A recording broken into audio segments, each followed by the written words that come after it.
Well, many people associate colon cancer with old age, but that's not the case anymore, as the number of young people being diagnosed is on the rise. CBS NewsHour's Dima Zain reports on the latest research and patients' experiences.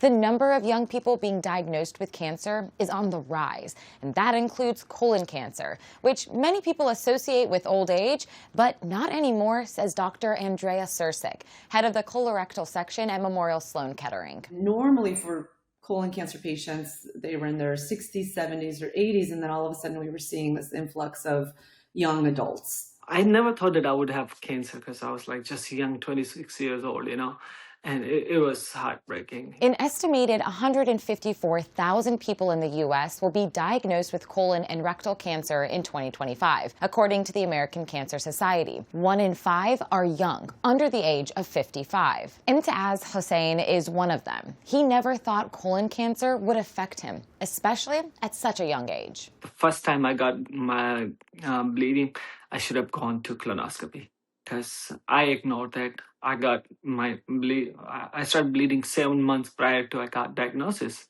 Katie Stanley was a young new mother when she started noticing changes in her body. For a few years, her symptoms were passed off as related to having children. At that time, I was having so many issues. All I needed was an answer.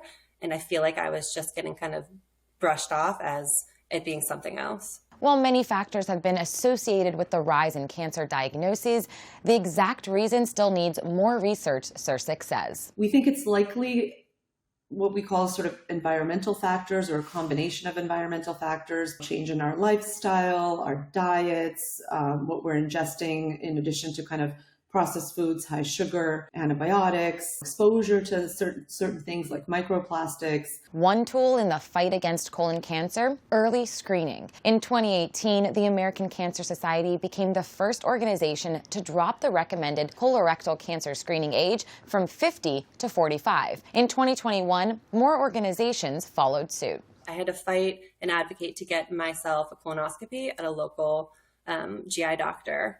But the lowered screening age doesn't help a population of young patients like Stanley, who still didn't qualify when she had symptoms in her early 30s. So why not screen everyone from the start? Sirsik says it's just not feasible to do colonoscopies for everyone in their 20s and 30s. But she hopes the increase in interest, research, and funding will significantly improve and lead to earlier detection. The best we can do right now is to pay attention to our own symptoms and be our own advocates. That's what Stanley did. She received a colonoscopy years after her first symptoms began. I was diagnosed at the end of a colonoscopy when they found a 15-centimeter tumor blocking my colon.